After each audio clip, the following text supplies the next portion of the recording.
Which of the following is greatest? 3 power 84, 9 power 41, 27 power 31. మనం bases కనుక observe చేసినట్టయితే అన్ని 3 మల్టిపుల్స్ అనమాట. సో మనం బేస్ అన్నిటికీ కామన్గా 3 ఉండేటట్టు రాసుకుందాం. సో ఫస్ట్ 3 కాబట్టి 3 యాస్టీజ్గా రాసేసుకుందాం. 3 పవర్ 84. నెక్స్ట్ వన్ వచ్చేసరికి 9 కదా, 9 మనం ఎలా రాసుకోవచ్చు? 3 స్క్వేర్గా రాసుకోవచ్చు అనమాట.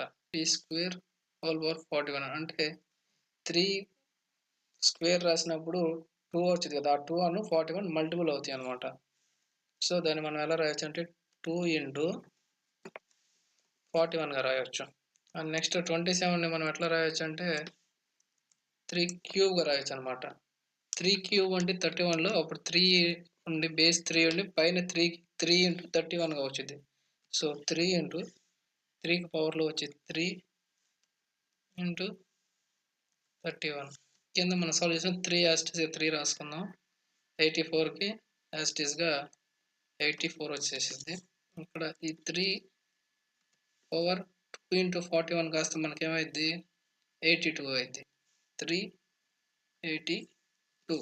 ఇది వచ్చేసరికి ఏమైంది 3 పవర్ 3 3 9 3 1 3 93 అవుతుంది అనమాట. 3 పవర్ 93. సో ఇప్పుడు మనం దీన్ని ఏ విధంగా కంక్లూడ్ చేయొచ్చు అంటే బేసెస్ సేమ్గా ఉన్నాయి కాబట్టి పవర్స్ బేస్ మీద విచ్ వన్ లార్జెస్ట్ అని చెప్పి చెప్పుకోవచ్చు. పవర్ ఏది హైయెస్ట్ ఉంటే అది పెద్దది. సో ఇక్కడ మనం అబ్జర్వ్ చేసినట్టయితే 84, 82, 93 అన్నిట్లో 93 పెద్దది కాబట్టి 3 power 93 is the largest number.